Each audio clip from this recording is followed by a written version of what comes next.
I'm here with Steve Conover. I thought it was. I'm still learning how to do this thing, man, and it didn't do the 30-second intro, and it just went straight in. So I'm sitting here like thinking Bam, it's here you are.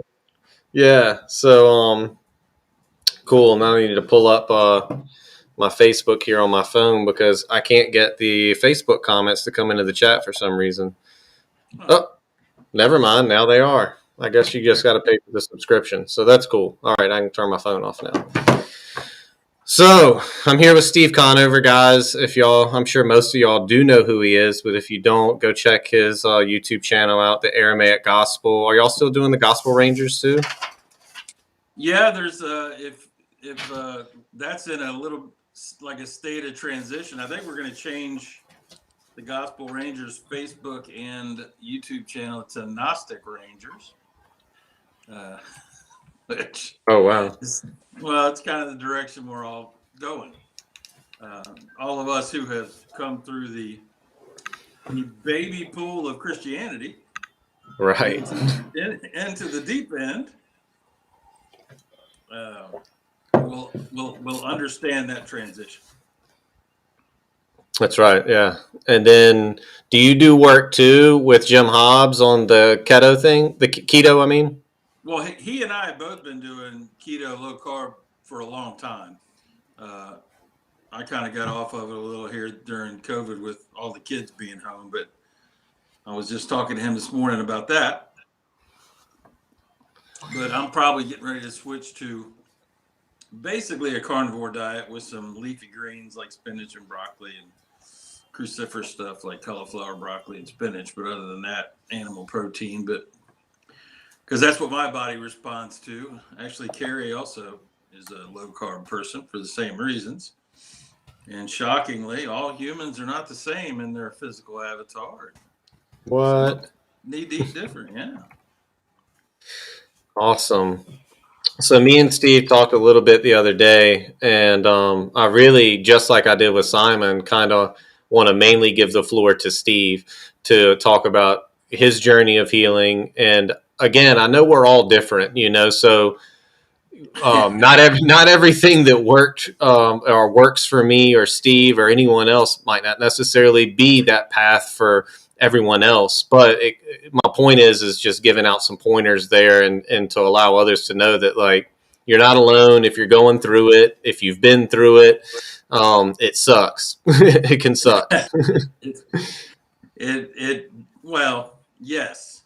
And, I was actually thinking about this a little bit this morning in my meditation time. So, uh, one of the things I've learned, one of the Gnostic traditions that I've learned is early in the morning. It's typically for most people, it's between 4 and 5 a.m. When you're coming out of a deep sleep mode, you're actually in the gamma state, brain brainwave of gamma, which Greg Braden and Joe Dispenza would tell you is where you can access the field. Christians call it the Holy Spirit. Um, but and I was meditating about. So I'm also into space weather pretty heavy, and I don't think it's a coincidence that the sun, who, if you're a Law of One reader, you know our star is a logos, Mm-hmm. and we're a sub logos of the logos. But the sun, our sun goes through a pole shift every 11 years, and shockingly, that actually affects the temperature of the Earth. Um, but that's another subject. But we just went through our star just went through a pole shift, and I was meditating. If I think if we all look back 11 years from 2020, I bet you we went through a significant change. We did, as the United States went through a serious uh, financial crisis and Mm-hmm. uh, and a bunch of changes spiritually.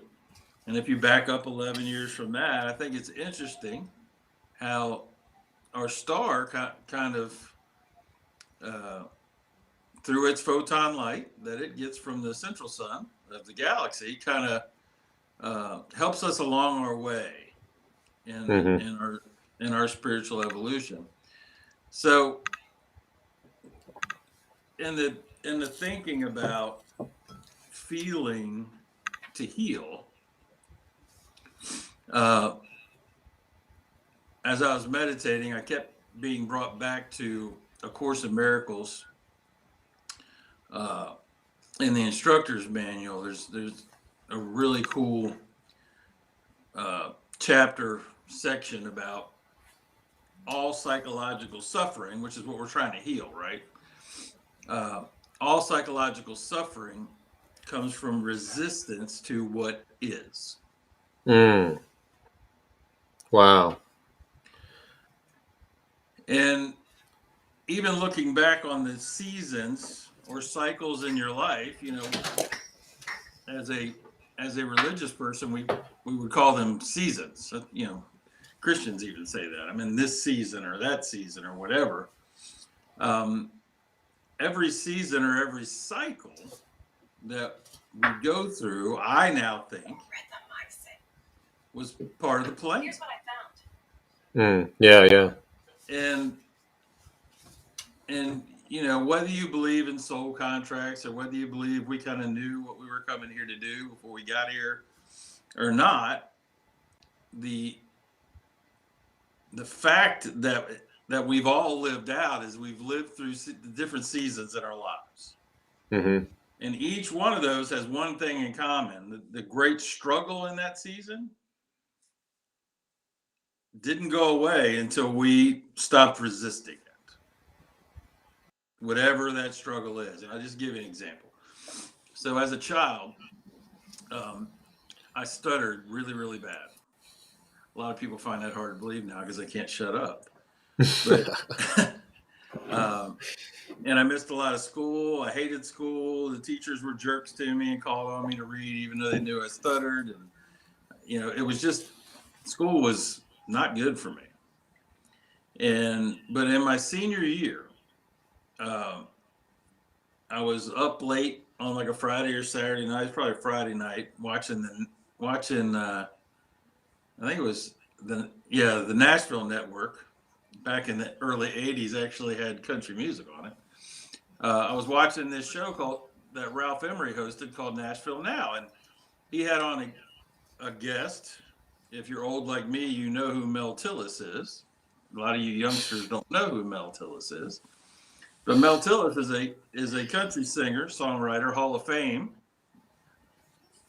country singer, songwriter who stutters worse than I did, which shocked me because that was the first other human that I ever saw that stuttered. I literally thought I was the only one. Yeah. No clue. But this was the cool thing. This, you know, you want to know the power of emotion, the power of an elevated emotion in your life. So here I am, 17-year-old kid, very socially awkward, introvert, did a lot of writing, you know, stayed in my room and wrote stuff, poems, short stories, songs.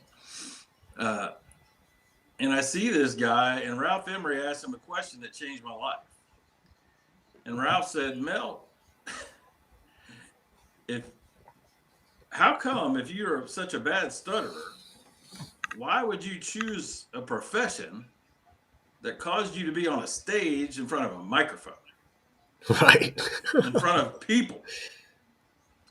And Mel Tillis looked at him and said, Ralph, and he was stuttering the whole time, but he said, Ralph, I discovered that I don't stutter when I sing. And I was like, what? And then it hit me. I'm like lit up right now. I don't either. Holy crap. And in that moment, that elevated emotion changed my life. And I went back to school. And those of you who know me, this won't shock you. I was begging them to call on me. I'm sitting there going, oh, please call on me to read. And in my next history class, that teacher called on me to read out of the textbook. And that's how old school was back then. You can't just, but, and I sang it. I read, like, I sang the first sentence, and he said, "Okay, Conover, that's it. You can stop." And I kept going. And I sang the whole paragraph. And he sent me to the office. He sent me to the office, and I went gladly. And they called my mom to the school, and my mom went up there and reamed all of them out. And said, rightly so. Right. But it was a very short time after that I just did a lot more singing. And what I now know as a professional singer-songwriter is that it was a combination. Both of my parents, who are deceased now, were undiagnosed, unmedicated manic depressives. So they were heavy drinkers, heavy smokers, and it was just very oppressive in my home. I didn't know any different. And they were just doing the best that they could do, right? Mm-hmm. It was a different time. But that environment, when I was in my mom's womb, is the condition that caused me to come out and not be able to use that energy center, that chakra. It had a demon in it. And what cast out that demon was that moment watching a TV show. And it was an elevated emotion and a revelation and a belief, and the combination of that thought, that feeling, and that emotion literally set me free in that moment. Now, nothing else changed in my life, right? Right. My parents were still chain-smoking alcoholics all the way up until both of them died. But it was that moment and that elevated emotion, that revelation, that knowing that came from that moment, that literally set me free and set my life on a course that's been just crazy. And so that's the first thing that came to my mind was there's so many different. If we look back over our lives at the different seasons in our lives, and in the moments the transitional moments from each season, mm-hmm. we can probably find that moment each time Mm-hmm. that let us out. And so now, you and I and a bunch of people that we hang out with are being bombarded daily, this new fourth density photon light energy that's causing us all to have daily revelation. Mm-hmm. And so now we have to ask ourselves, and this is where I'm at now. So if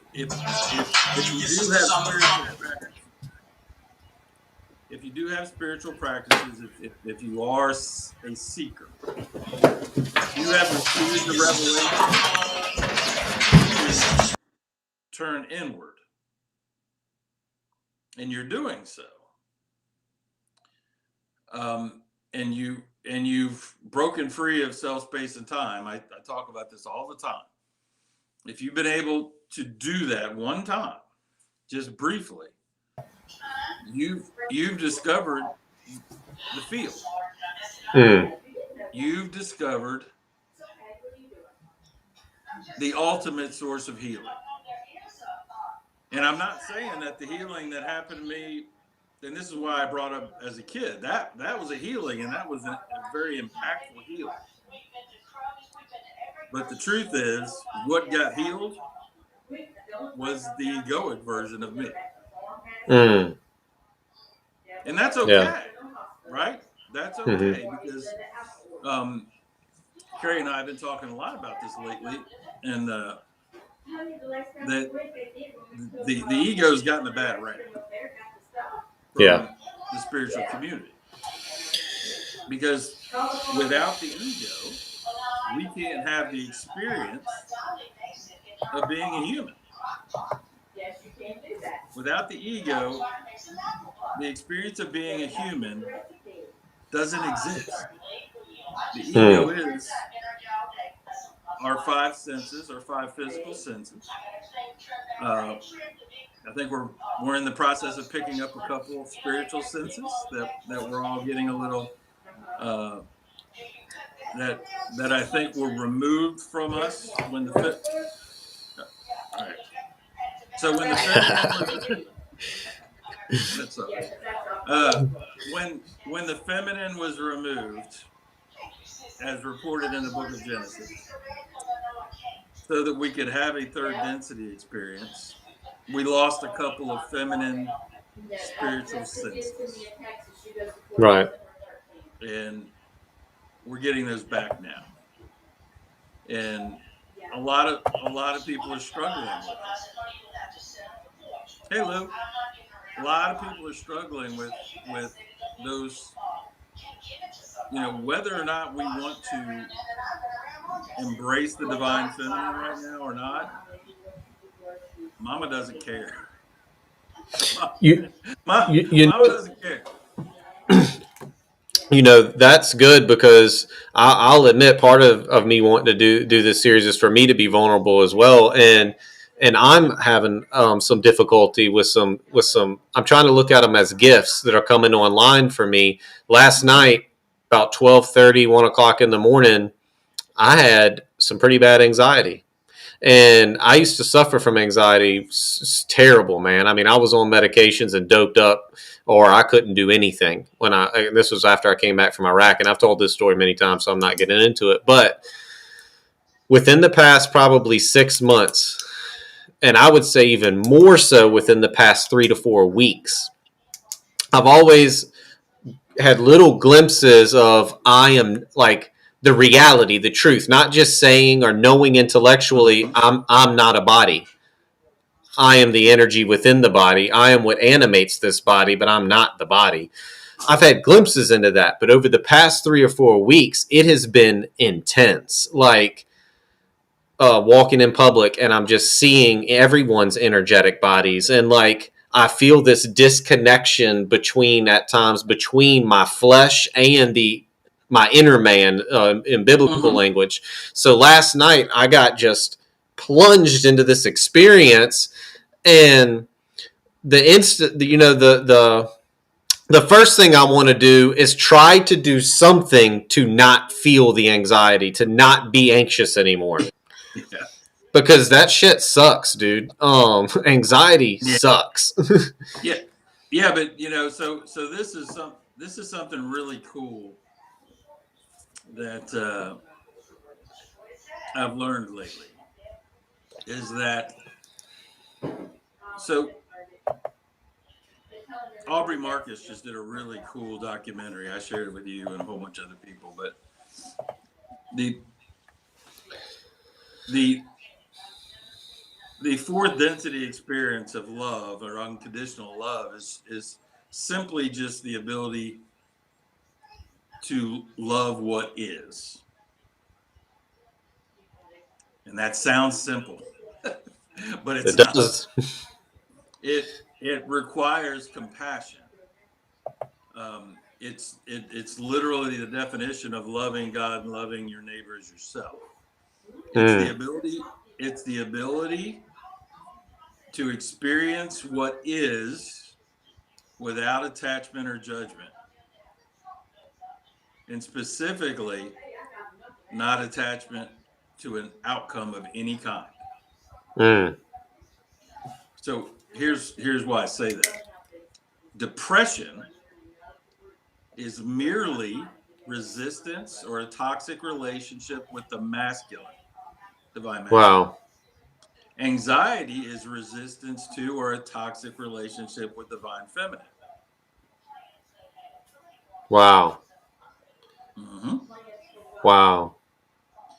And those resistances, those come from our programming, our subconscious programming that we got from our parents, from our culture, from our society, from prior lifetimes, from our ancestors. They all, through the last 75,000 years of third density experience, it's all coming down upon us. And guess what? We're here because we said, hell yeah. Sign me up for that shit right there. What were we thinking? Well, I feel like that sometimes.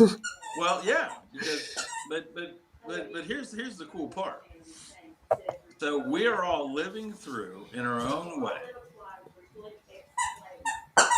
We're all living through individual AD 70 moments where the Roman army in our life, which is all the circumstances, our programming has us surrounded, and whether we like it or not, the egoic idea of self is going to be burned to the ground, just like the temple and the city of Jerusalem in AD 70. It's happening whether you like it or not. Mm. And that's because the divine feminine is coming on board with fourth density consciousness, whether anybody likes it or not. So, we're getting to experience it, we're getting to see it globally.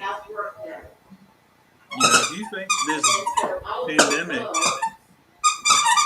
is not part of Mama's plan, you're not understanding Mm.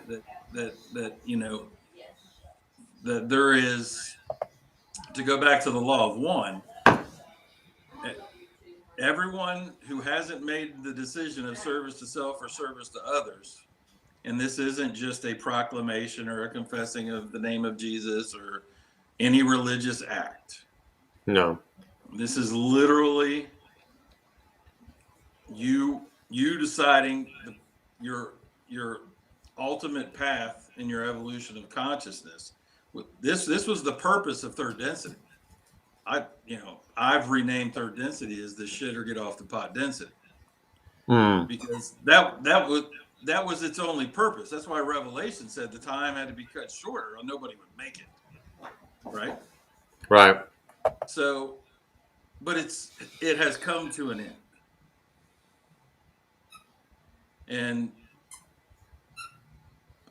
my personal belief is that December of 2012, everybody was the Fisher cut bait moment, and fourth density. Mama moved into fourth density. The Earth moved into fourth density. The sun had just flipped poles, and we were heading into a whole new creation. So let's think about that when we think about feeling to heal. And we can heal our egoic person, and there's nothing wrong with it. Like I said, it's there. I can actually go through several things. My conversion into Christianity in December of 1990, or January 23rd, 1997, was one of those where I buried in the Washita River the egoic version of me that I built. So when I got over my stuttering, I became a singing, dancing cowboy, womanizing SOB. And December 23rd, 1997, me and Jace Robertson buried that asshole in the Washita River. And that, in fact, happened. But again, that was an egoic version of me. And we came up out of there, and I became a spiritual ego. It's what was born, and that wasn't bad either. And that's what I hope no matter where everybody is in their process, I like the baby pool to the intermediate, the 3 foot deep with the rope across and then you go across the rope and you can swim laps and it gets to about 5 feet deep. And then there's another rope that goes to the deep end where the high dive is, right? Mm-hmm. And we're all just making our way from, there's a lot of us are still in the baby pool. We're peeing and pooping in our diapers, and there's lots of lifeguards and adults yelling at us, telling us, "Don't run, don't do this." Right? That's called religion. And some of us have moved on into a little bit deeper water, where we're throwing the football around in a little bit deeper water, and that's the spiritual community. Right. And there's lots of healing that can happen there through these transition periods, and it's all dependent upon whether or not we resist it or whether or not we're able to just be with it without judgment or attachment until that, whatever that circumstance is, no longer raises a negatively polarized emotion in your body. Mm-hmm. Until that doesn't happen, and by the way, that's the definition of wisdom.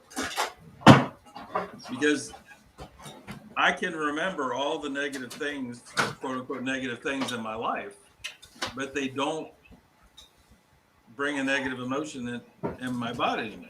There was a time when it would cause me to just break down in tears and bawl and think I was, some of them, were not good things that I did to people, right? Right. And there was many years where just thinking about that stuff would cause me to feel like crap inside. Mm-hmm. And so all throughout these processes, like all of you, I'm no different than all of you. You deal with all that contrast is there for a reason. Right. And we will deal with the contrast until we stop resisting it.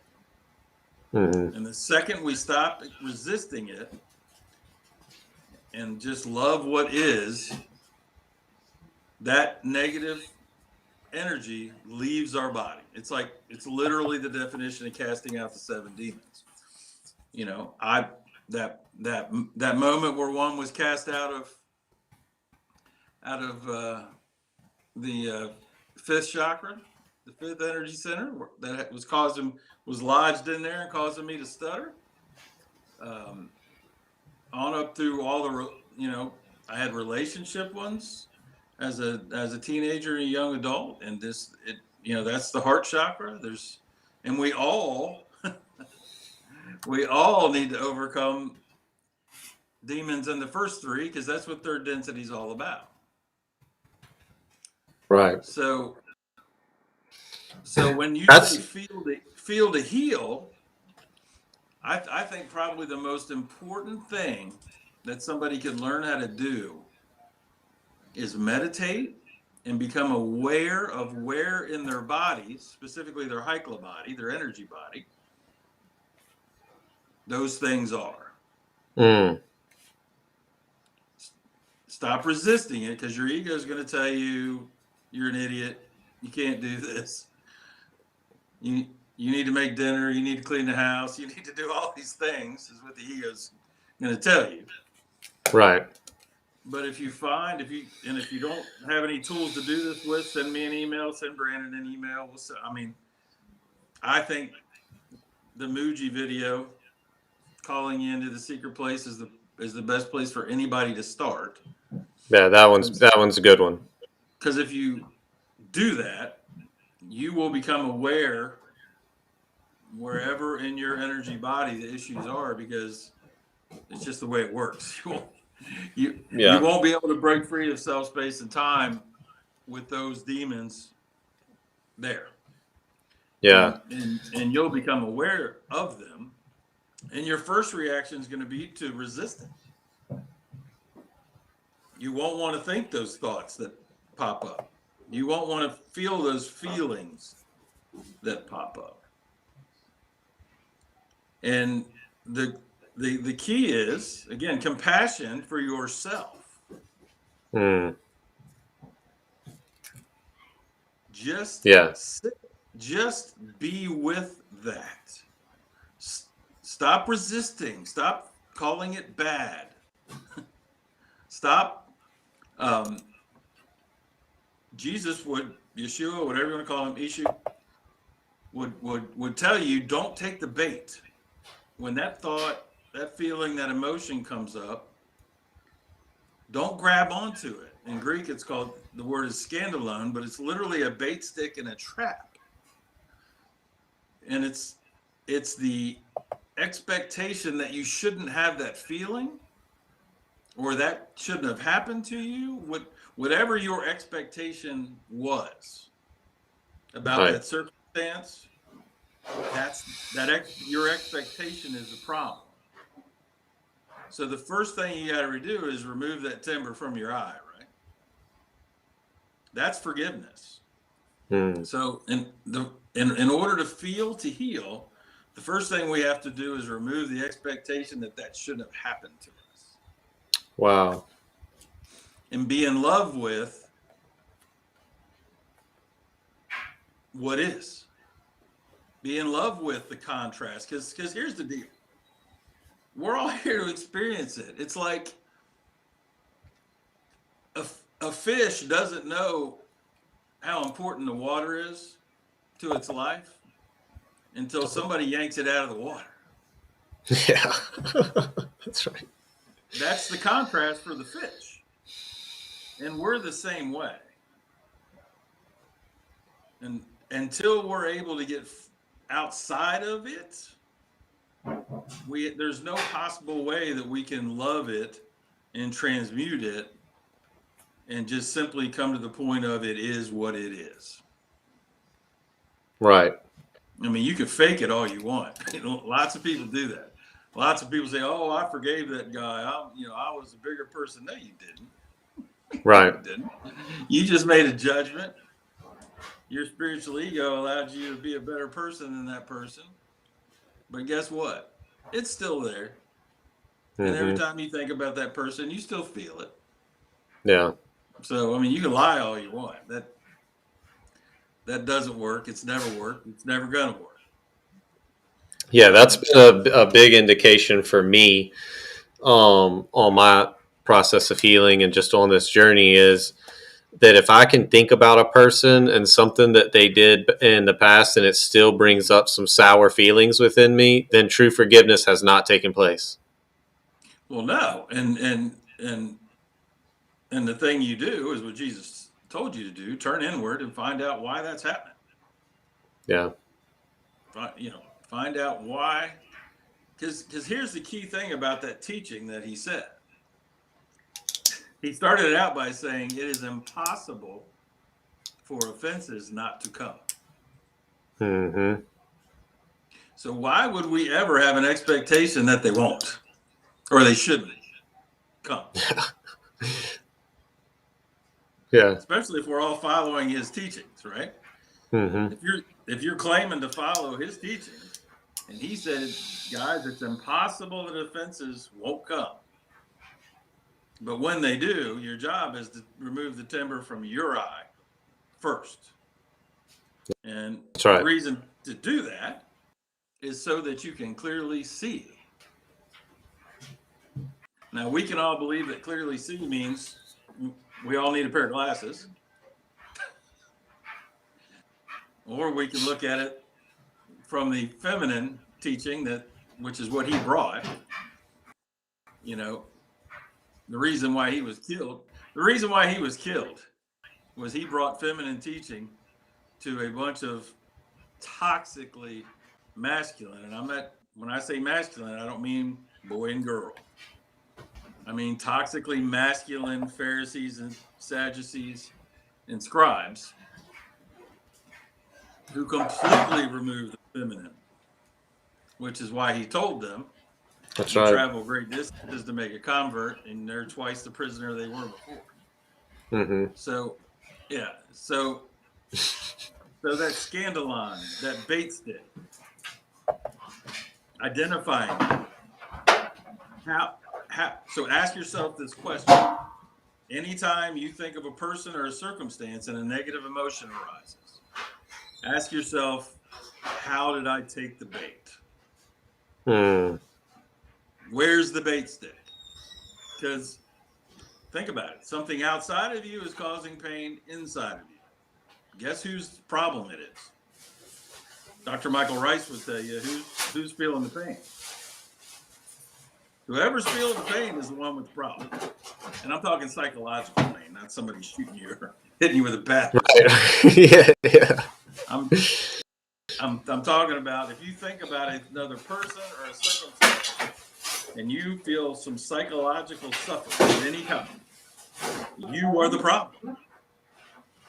You are the one who grabbed onto something and you haven't let it go. And That's there good. is no healing.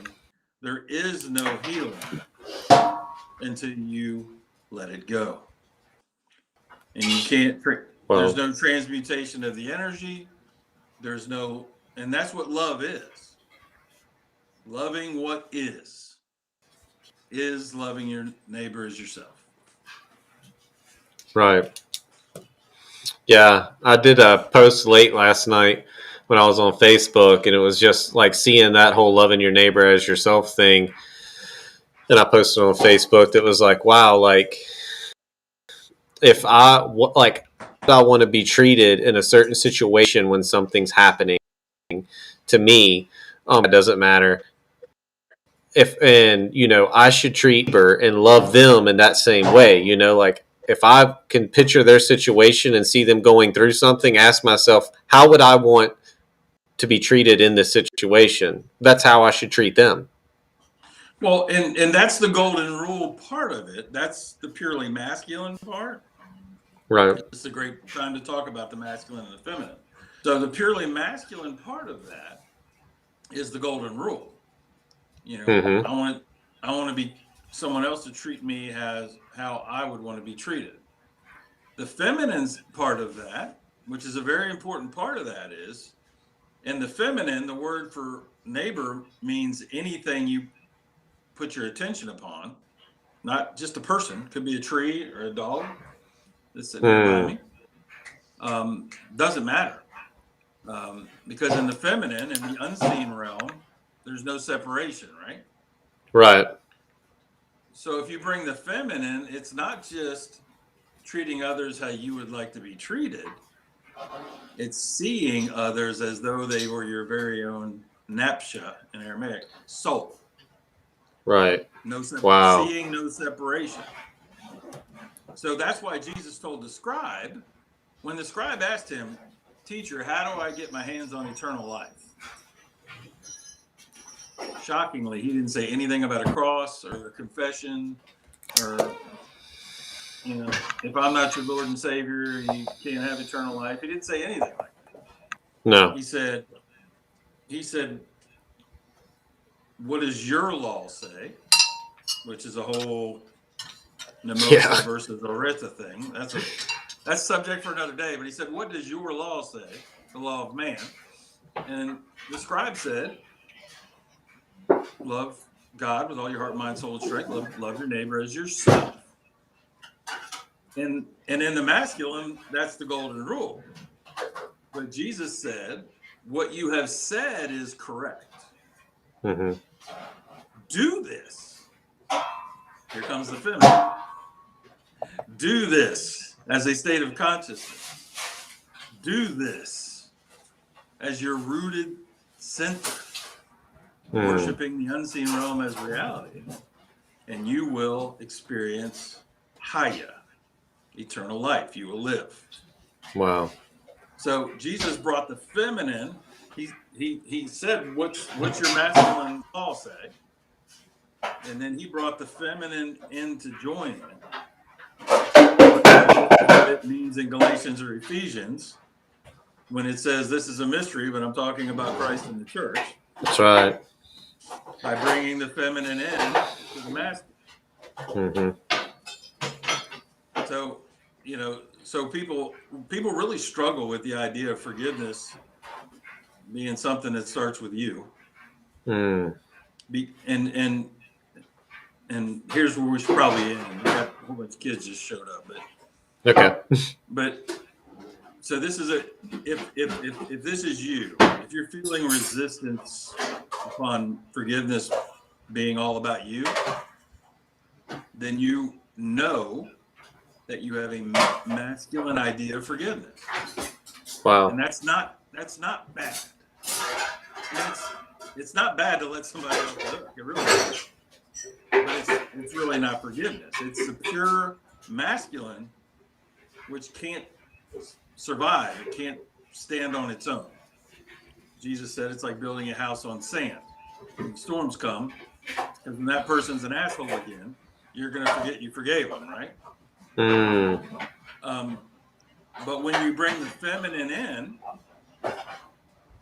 and you realize that, wow, you're experiencing what you're experiencing because you had an expectation, and it's your expectation that's causing your suffering. Now, that circumstance of that person still did something that they shouldn't have done, right? I'm not saying, if somebody was a jerk to you, that's okay. That's not what I'm saying. I'm just saying the suffering you're feeling is a result of your expectation that offenses won't come. And that Wow. in my life, I'm going to talk about healing. That one Aramaic feminine teaching has brought more healing to my life than anything. And if we have more time, I talk to you a little about, I have 3 adopted children through foster care and what it's like, and they're struggling.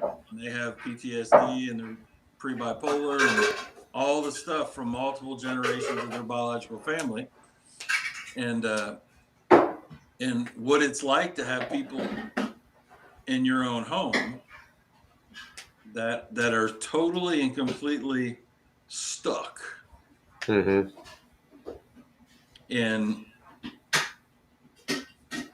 a place, where they see they all think the universe is out to get them. That's how they live. And if I had an expectation when they first came to live with us 8 years ago, they're adopted now, but when they first came to live with us, I had the expectation that I was this evangelical Christian leader, and I was going to love them, and they were going to get healed, right? That was my ego. That was spiritual ego talking right there. Yeah. And the father laughed at me. and now 8 years later, they are the most powerful teachers I have, because they have taught me to not have that expectation, to be able to love them, even though most of the time they're acting in a very ungrateful way.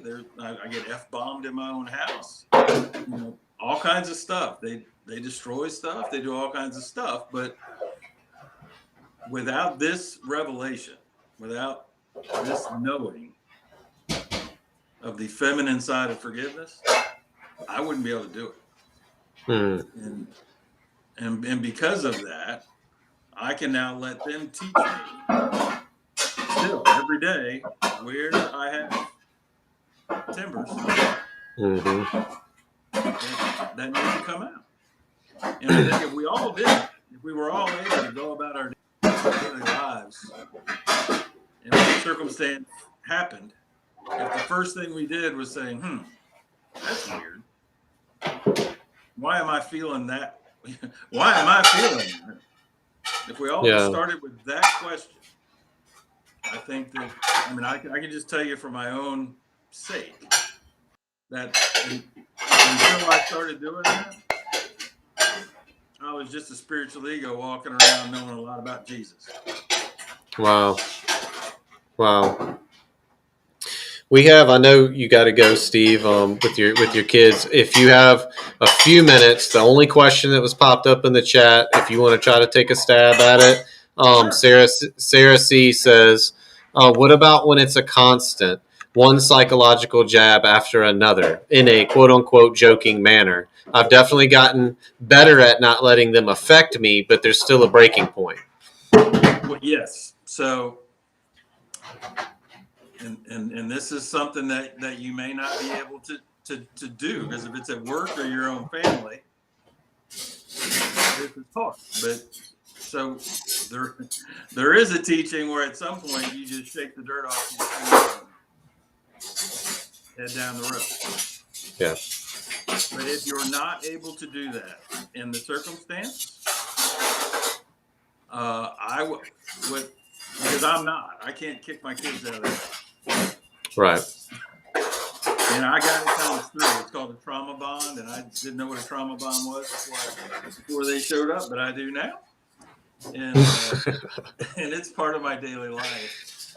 And I'll just tell you, without daily meditation, without Wim Hof breathing, and this might irk some people, and I microdose with psilocybin, I wouldn't be able to do it. Mm-hmm. So again, it's a situation I can't change, and I have let go of the idea of changing it, Mm-hmm. and now I've just undertaken a series of practices, spiritual practices, that allow me to do one thing and one thing only: not have an expectation that it's Wow. going to stop. Mm-hmm. And do I still get mad sometimes? Yep. I mean, I'm a man, and when somebody F-bombs me in my own house, if I had hair, it would stand up. Right. But I've stopped expecting that it shouldn't or won't happen. And that takes much of the power out of it. Mm. And that's really the only advice I have if you can't change the situation. Otherwise, if you can change the situation, knock the dirt off your shoes, say good luck, and head down the road. Right. Awesome. Well, Steve, I greatly appreciate you coming on today. I actually would love to talk to you more about the psilocybin, and we could maybe, if you're interested, do a couple of shows about that separate from this, or just talk privately, whichever. But I'd love yeah. I'd love to, because for those who are already uncomfortable about it, just fungi are the oldest residents of planet Earth. They are, Jesus would call them the messengers or angels of Earth, and they have a lot to teach you. If you're open. If you're not, that's cool too. That's fine. Yeah. Awesome. Well, thanks, guys, for the chat. Thank you, Steve, for your time, man. I look forward to us chatting again on here, and we chat anyway through Facebook. So Yep. I love you. I love you, bro. And I love you. yeah, thank you for your wisdom. Thanks, guys. Love you. Love you guys. Bye.